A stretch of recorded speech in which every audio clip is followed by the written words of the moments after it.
How's everybody going? How's everybody going? I hope you guys are having a good day. I hope you guys are having a good day. You see the title of the video, and he's got the whole world in his hands.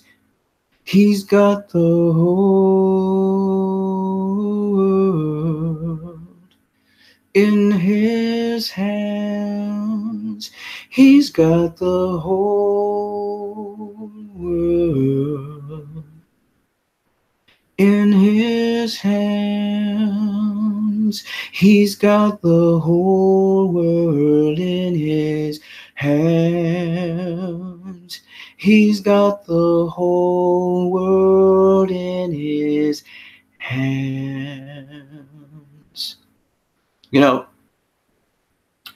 That song is a Negro spiritual. It's talking about God having the whole world in his hands. And in front of you, if you look right now, you see life is good. I'm sure everybody agrees that they're happy to be alive, that all of us here think it's a good thing that we're alive. Here's the thing. Take this word good and just chop off that zero, that O. Okay, if you take it off, what do you get? Life is God. Life is God, right? God.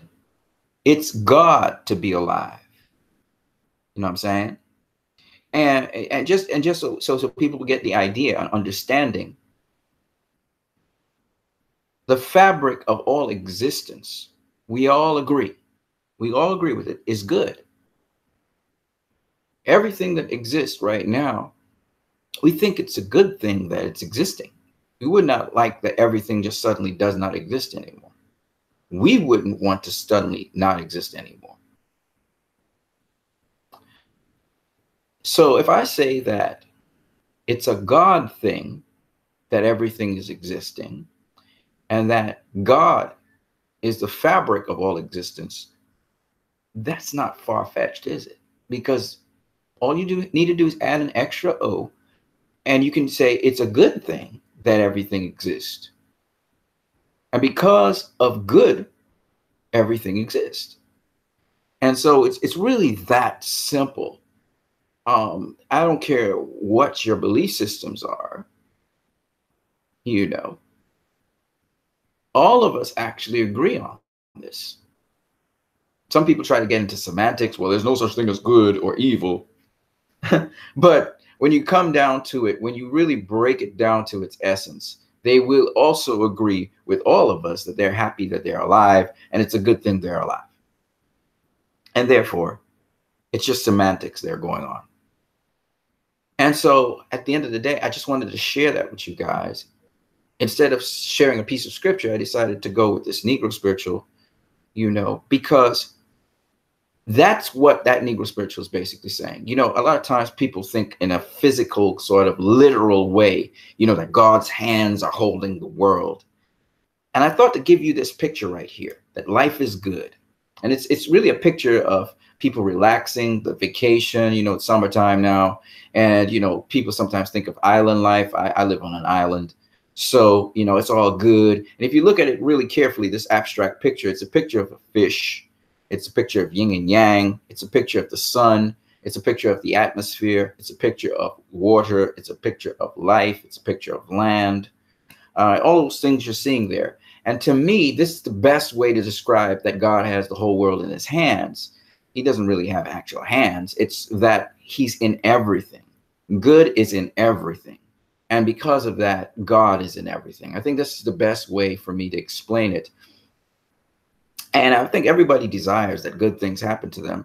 So everybody desires that God things happen to them. Everybody desires God. Everybody desires good. And so this is the easiest way to explain it without over-explaining it, and also without making it overly complicated or very religious or very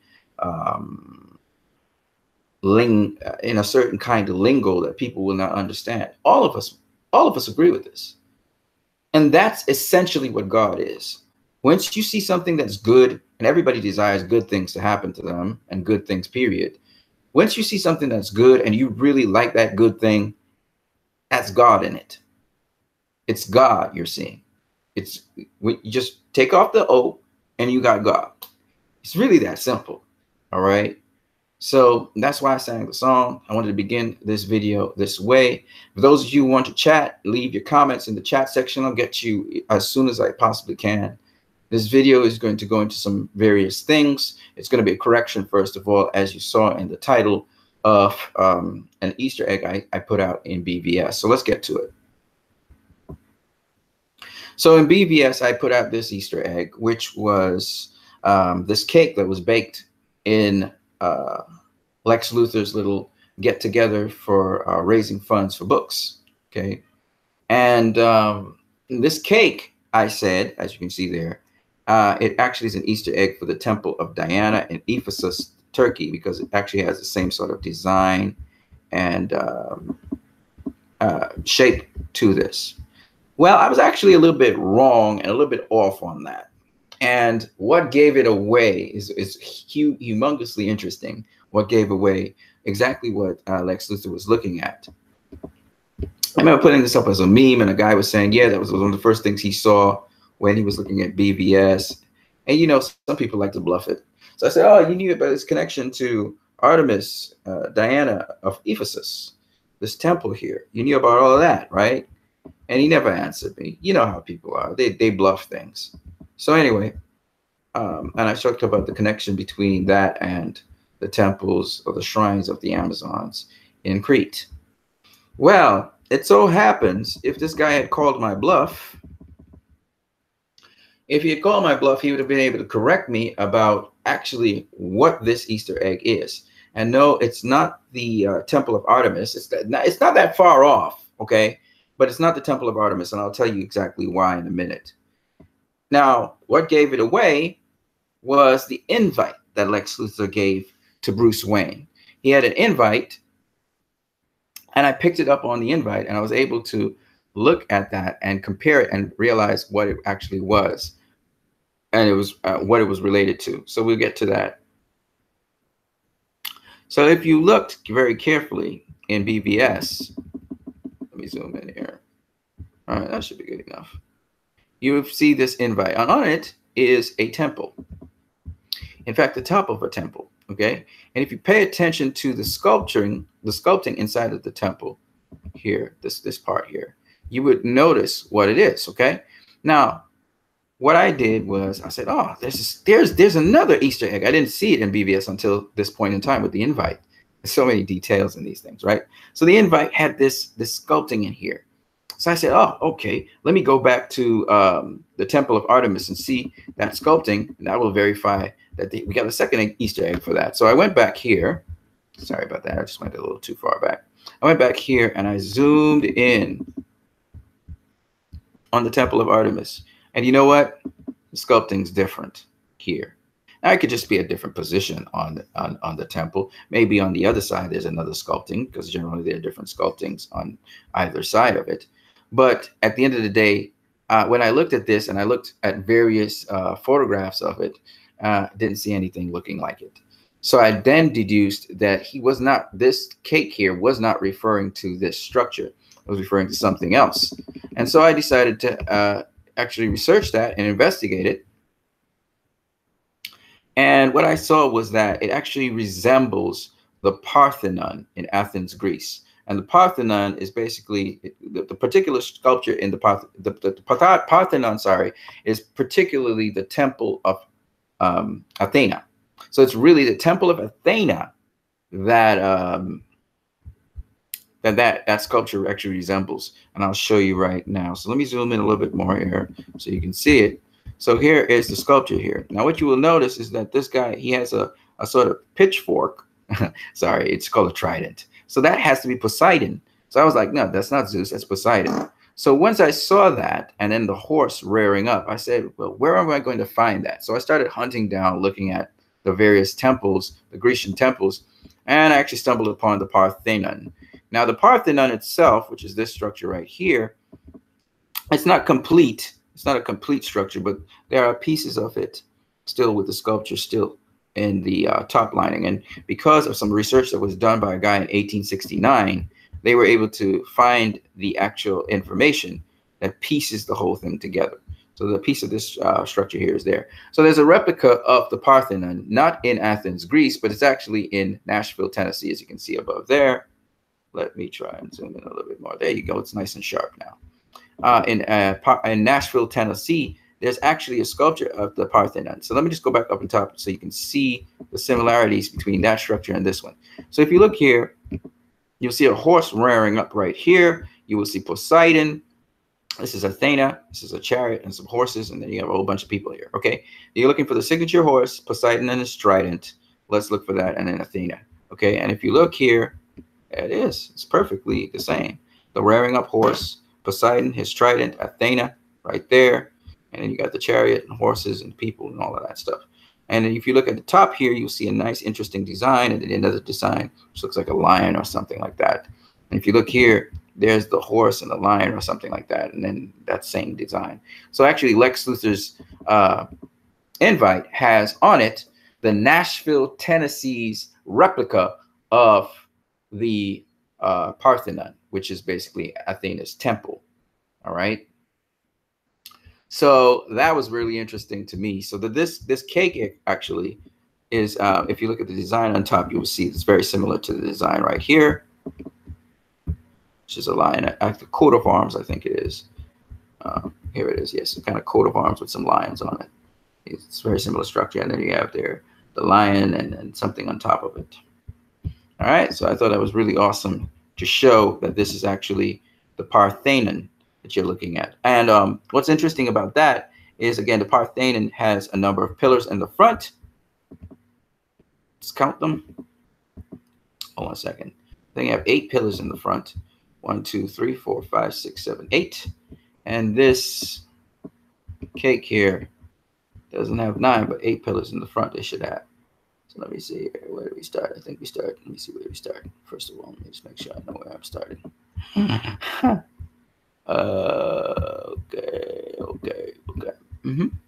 Hold on a second. I don't know if I'll be able to show you all of them, but I guess we start right here on this pillar. 1, 2, 3, 4, 5, 6, 7, 8. So 8 pillars as well, and a bunch of pillars going back.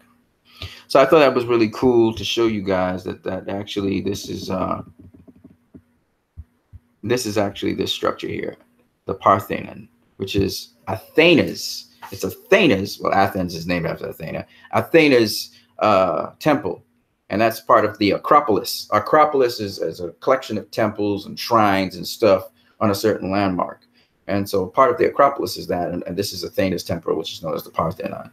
So that's the correction I have to give you guys, that it's not this structure here. This cake was not actually the temple of Artemis in Ephesus, Turkey, but it's actually the temple of Athena in Acropolis, Athens, Greece.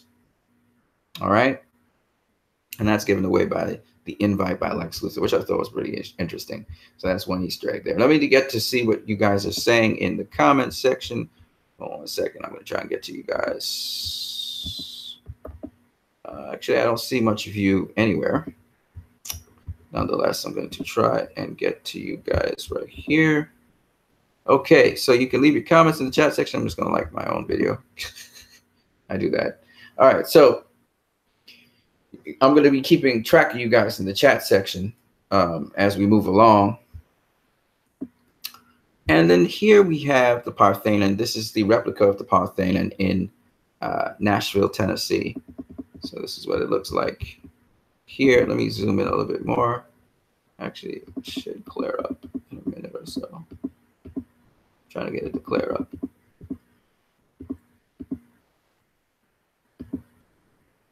It's not clearing up that much, but there it is. This is the front section of it.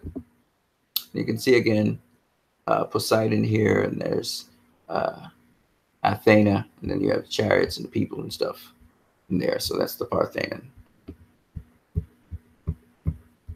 And there's Abraham Lincoln right next to it. So that's really cool. So I think this was in 2012. This picture is from 2012. Really awesome. Looking looking at this stuff. You can see the slave below Abraham Lincoln. So this is a replica of the Parthenon in Athens, Greece. And this is in Nashville, Tennessee, which I thought was pretty awesome that they would have that structure in Tennessee. Nashville, Tennessee. I thought it was very interesting.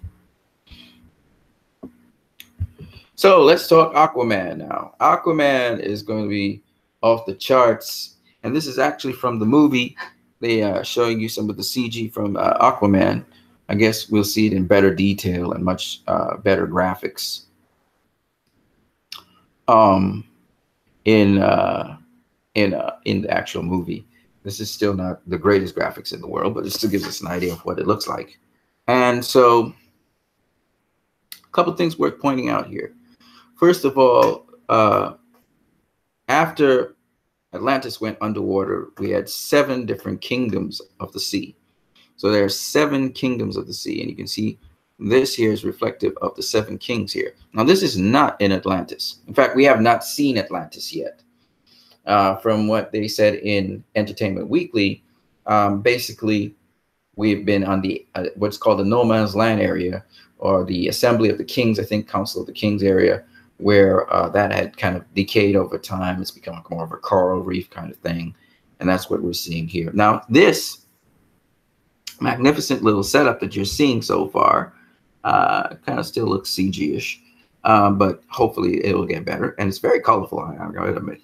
But this clash that you're seeing here is a clash between the Atlanteans and the Zebels, or the Zebels, I think they're called. So the king of the Zebels, they're clashing with the Atlanteans. And this here on this alligator-looking like beast, see if I can zoom him in a little bit. Zoom in a little bit better.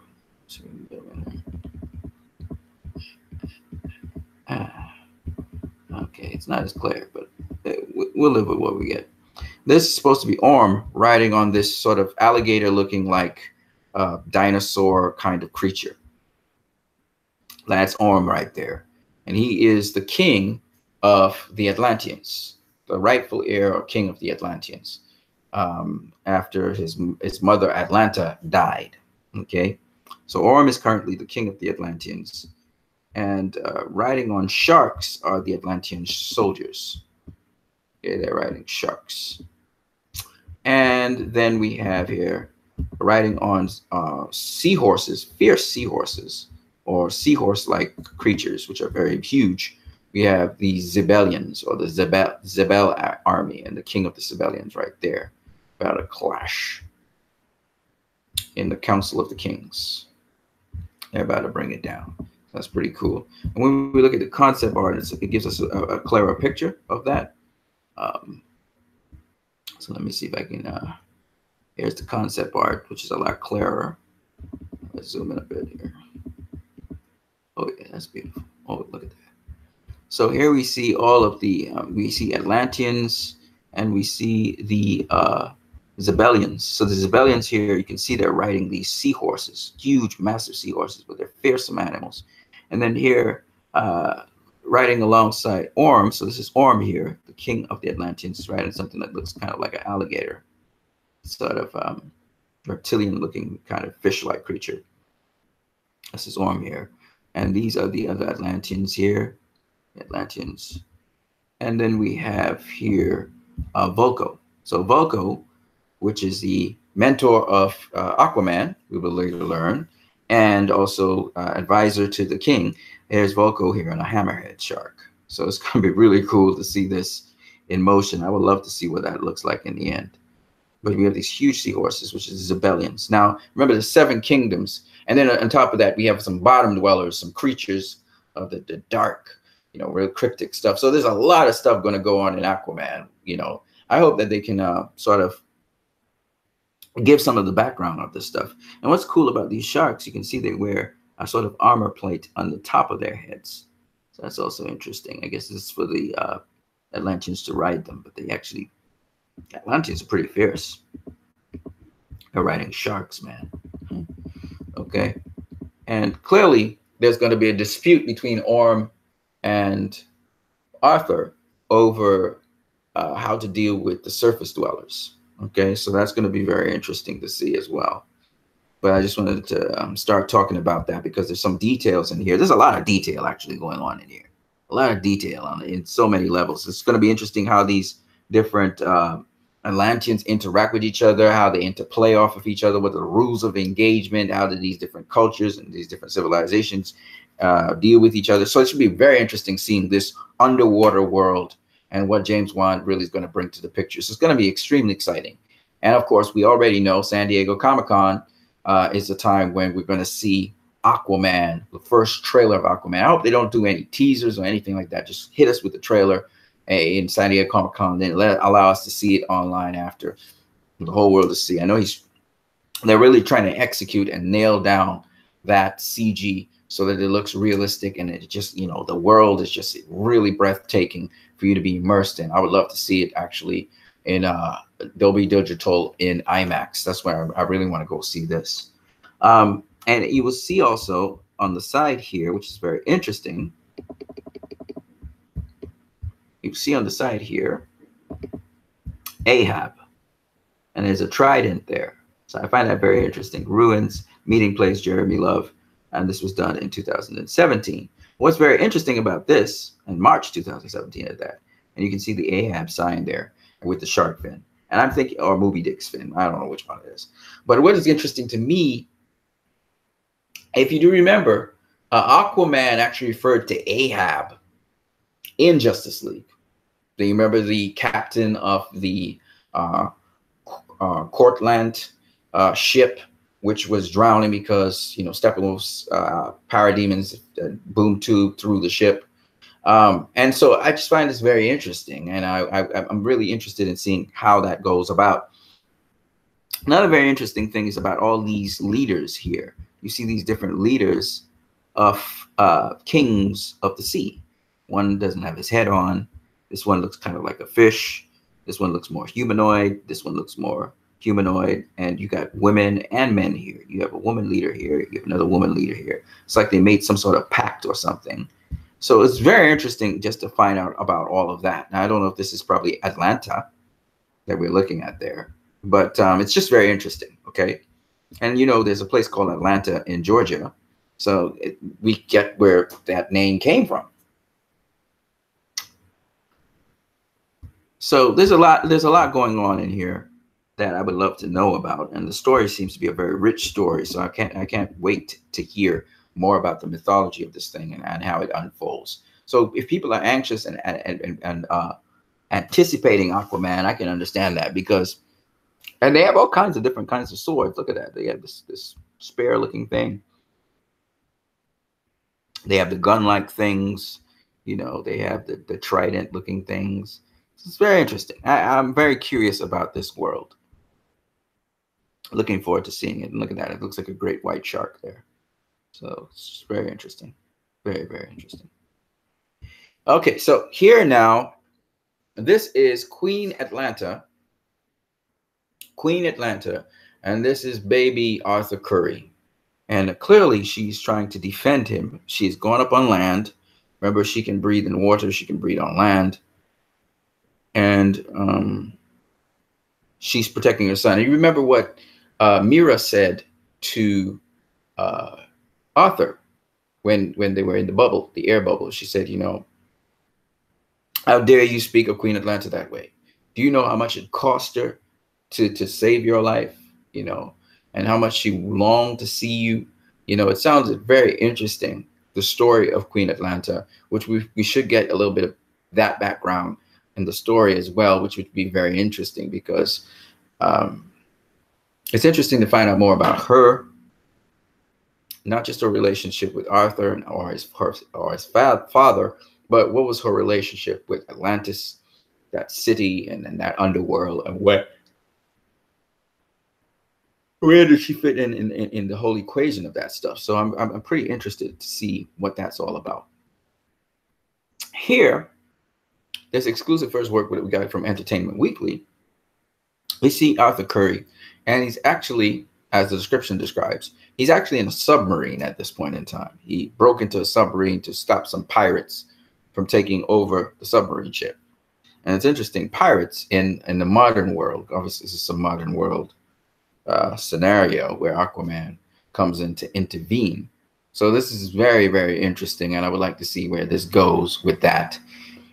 What that has to do with anything. Is this an introduction to him? He's not Aquaman as yet, by the way, and he's not King of the Oceans. His brother was Orm. So this is going to be very interesting to see what happens. Does he fall out with Orm? Is Orm an honorable guy? You know, what is the story behind this? That'll be interesting, because the story leads us all the way onto the surface. Aquaman and Meera, they're going, obviously they have a map of some kind here. And clearly they're amongst Greco-Roman ruins. So this is clearly some sort of Grecian temple that they're at. And that, again, goes back to the time when probably the Atlanteans used to live on land. So all of this is very interesting stuff. And clearly Meera is used to being on land as well as being in the sea. And she seems to be very knowledgeable of different things. And Aquaman's riding with her. And she's a military advisor, military head. There's some other interesting things in here. She has some roses in here inside of her bag. What is the significance of that? I don't know. She has this flaming red hair. And so it's interesting. I would like to know more about what these two, Arthur and Meera, and Arthur seems to be kind of sort of taking directions from Meera. Now, remember, Arthur sort of is introduced. We are introduced to Meera in Justice League. And she's talking to him, and he listens to her, and he's kind of working along with her by, you know, by the time they've interacted in Justice League. So it's going to be interesting how much further he relies on her for direction or whatever as they proceed onwards. She clearly seems to be the leader here right now. She seems to be the one in charge. He's clearly listening to her. It kind of reminds me of the picture with Chris Pine and Gal Gadot in Wonder Woman, where Chris Pine's kind of talking to Gal and sort of seeking her for advice. I see the same kind of thing going on here, dynamic between Aquaman and Meera. So this should be interesting, because, you know, he's still kind of wet around the ears. Another very interesting thing, though, that's going on here that I find very interesting is when we look at Orm. Orm is involved in some battle here. He's going to be involved in a battle or war between the Zebels. So either Orm is trying to unite the undersea world for his cause, maybe to attack the surface or whatever it is that he's going to do. And he needs allegiances or alliances. So maybe this is what's going on. Or maybe it's just an assembly for meeting, but I doubt it, because there's a lot of military people trying to assemble together here underneath the water. It'd be interesting to see the action sequences they pull off underwater as well. And remember, they have superhuman powers. Orm has superhuman powers, you know. Aquaman's not the only guy with superhuman powers there, you know what I'm saying? And this is the Aquaman logo, which is really awesome. The Aquaman logo. This is the logo that James Wan teased for the San Diego Comic-Con. He was clear to emphasize that this is actually Orm's stuff. This is actually Orm's stuff that they stole to put up this logo. So this is clear that this is not Aquaman's thing. Okay, this is Orm's stuff. So that's just for people to kind of bear in mind. So I thought that was pretty cool. Now, I just wanted to talk about this one because this one's a sleeper. So if you haven't been paying attention, it's okay. But I found that this humpback whale, the humpback whales keep on repeating themselves over and over and over again. And I just find that very interesting. They're like an Easter egg, a running Easter egg. We saw the humpback whale in Man of Steel, first of all, the mother whale and the baby. And we saw Clark floating in the water, right? That was the first time we saw that. And then we saw the humpback whales again in Justice League. And, you know, the narration was talking about things new and things that were easily forgotten that are now remembered. And it's like, oh, wow, they brought back the humpback whales and Aquaman's going past them. And now we see in James Wan, when he's wrapping up production, not only does he have the Ahab sign, which is a big shout out to Justice League, and just a big shout out. I know it's a production company, but it's just a big shout out to so much stuff going on there. But on top of that, remember, Arthur Curry, as I said before, referred to the captain of the ship, Cortland, as Ahab. But on top of that, here's that humpback whale again. I believe that's the mother humpback whale. It could be a baby humpback whale. But there's that humpback whale again, which means that humpback whale is going to show up in production at some point. And it lends us to the question: will Superman somehow, not Superman, but maybe Clark Kent, you know, cameo inside of Aquaman at some point? I would love to see that. That would be a running joke for me. That would be great if they cameo Clark Kent inside of Aquaman and maybe show how Clark Kent got back to shore. That would be also awesome. I don't know, but it's just one of those things where it's a running theme, and it makes us ask the question: was Aquaman present in Man of Steel? Now, some of us already heard from Jason Momoa confirming that yes, he has met Superman before. That and then we have all this visual evidence with the humpback whales, particularly. But then again, we got this running line with Ahab, you know, this which Zack Snyder basically poked an Easter egg in to promote Aquaman, because Ahab is, of course, as you know already, the sort of the production company behind that, or at least a small part of the production behind that. So it's really interesting when you see Ahab. You know, that tells us James Wan. You know, so you know, Zach was kind of throwing a shout out to James Wan, or maybe it was Joss Whedon in the rewrites that put the Ahab in there. I doubt it. I think Zach had it already in there, and I think Whedon probably just reshot it and put it back in there. But at the end of the day, I just find that very clever, and so I'm looking forward to seeing that Easter egg up in there. So I just had all of this stuff to share with you guys, and all of this stuff is good. And if it's good, what does it mean? It's God, right? God's in it. So anytime you're talking about something that's good and you realize, oh, there's some good stuff going on here, no, God's in it, man. So don't forget that. All right, let me see. I just kind of crystallized the object so that now it'll really be nice and sharp for you guys to see. Oh, that's beautiful. That's beautiful right there, isn't it? Isn't that fantastic? That looks really good. Looks really good. So I hope you guys enjoyed this video. Let me see what you guys are saying in the chat section. And it looks like this is going to be a nice, great, fantastic adventure, the Aquaman bits, you know. So let's see what you guys are saying about that. Okay, people are watching, but nobody's saying anything. That's a pity. But I decided to use the ocean because of Aquaman. I was going to talk a little bit more about Aquaman, so that's why I did that. But you notice, again, the relationship between the Greek mythology. You see pieces of the Greek mythology inside of the Aquaman movie. And so there's a link. I wouldn't be surprised there's some link to Wonder Woman in there or something, or otherwise, or the old gods, which are all gone. So maybe, I don't know, Poseidon has something to do with the Atlanteans. I don't know if we'll get those links. You know, like I was hoping that we would have gotten the links between Cyborg and the Parademons explained and all that stuff. And it didn't happen in Justice League. It just didn't happen with this cut. I guess they cut out a lot of stuff that would have probably helped us to understand the links between different things. I still have a lot of questions concerning Justice League. The other thing I want to say is when I looked at Black Manta, they were showing him assembling his stuff and the technology. And one of the nice things about sci-fi is they kind of explain things so you can believe them as you move along. And I'm hoping that they keep those explanations. They don't just have Black Manta just run and then they put it in the Art of Film or some other book with all the technology that's going on there.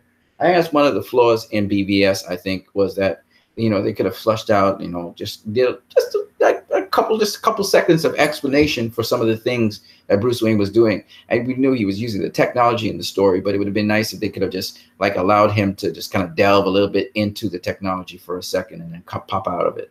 That would have been really cool. Not like they glossed over, you know, the tech underneath his cowl and all of that stuff, but it's all good. We got a little bit of it with Alfred talking about a layer of armor that probably was interfering with the electricals. But not really a whole lot of emphasis on tech.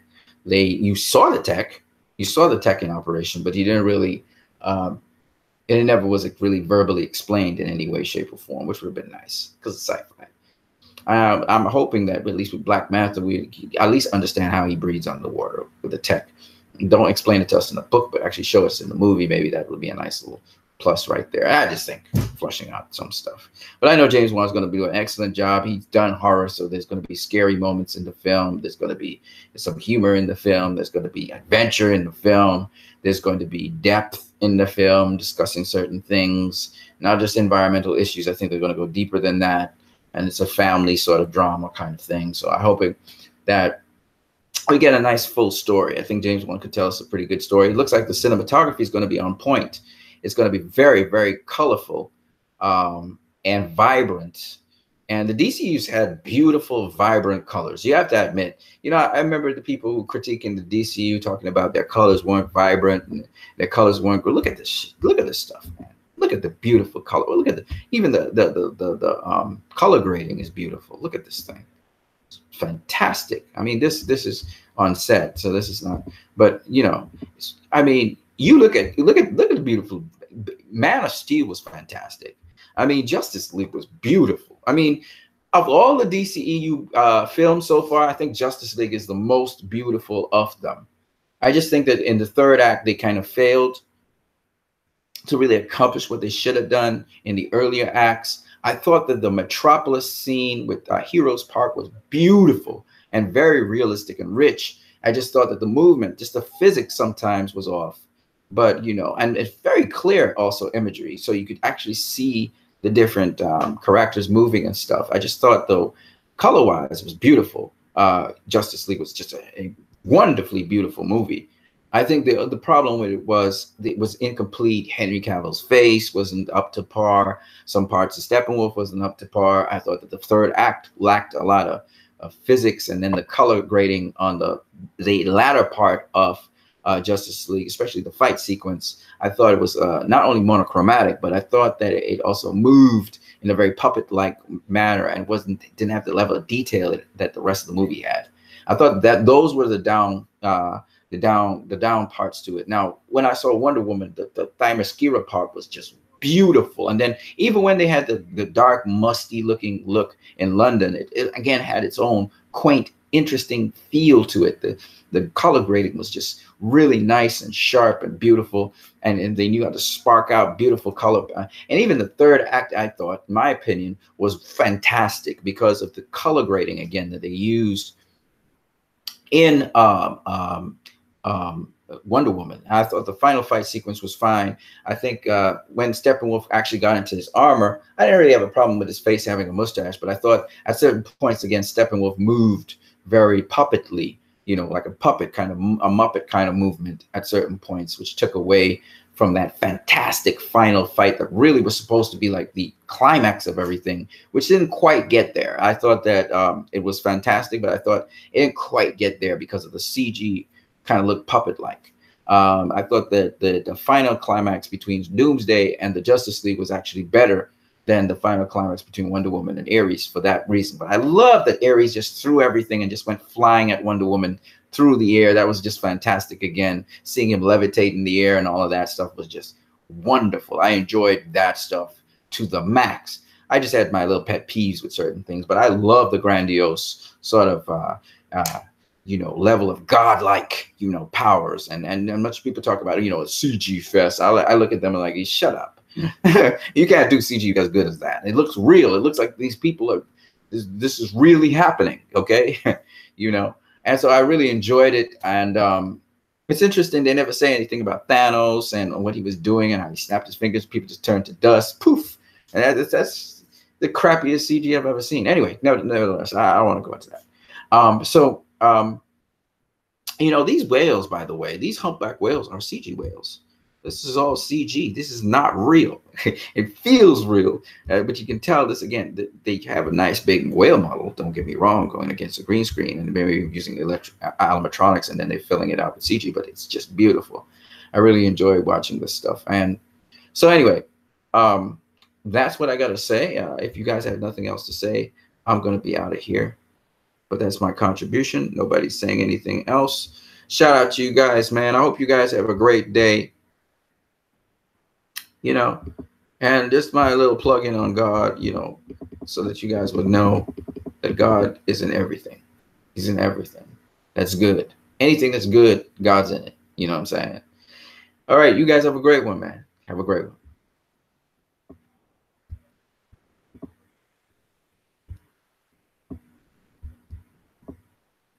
Trying to turn this thing off here. There you go. All right. Deuce. Peace.